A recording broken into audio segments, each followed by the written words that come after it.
Business history is a young scientific discipline, born in the 1920s in the United States. It was initially developed to introduce management students to the problems that have shaped the business world in the past and their solutions. Thus, it was first conceived as a source of inspiration for ways of conducting business. One of the main contributors to the development of this discipline, starting in the 1960s, is the American Alfred Chandler.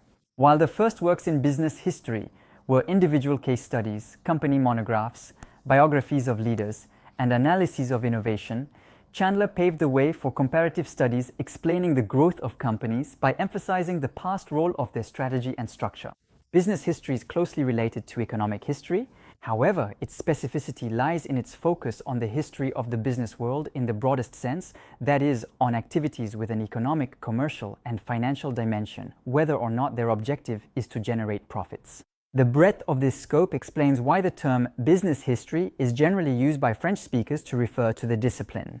In fact, several translations of the term business history have been proposed in French, such as histoire des affaires, but none have been successful because the word affaire carries a negative connotation. It is sometimes synonymous with scandal, as in the made-off affair, while the expression être pris dans les affaires implies involvement in criminal acts. The phrases histoire des entreprises and histoire du management have also been proposed, but they have not gained unanimous acceptance as they are too limiting.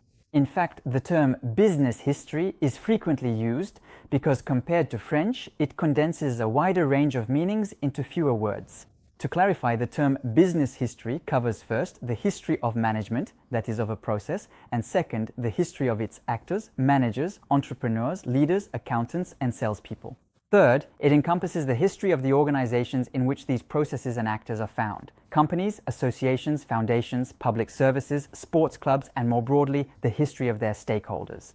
Organizations for training, regulation, reflection, and financing. Ultimately, business history is also the history of the economic, social, political, and ecological contexts in which the various forms of management have developed. In conclusion, the great virtue of business history is that it reminds us that management is a place of history. To better understand its contemporary challenges, we must be able to take a step back and put the supposed novelty of current trends into perspective. In this way, business history restores the full value of knowledge of the past, a long and patient construction of which we are all merely temporary stewards.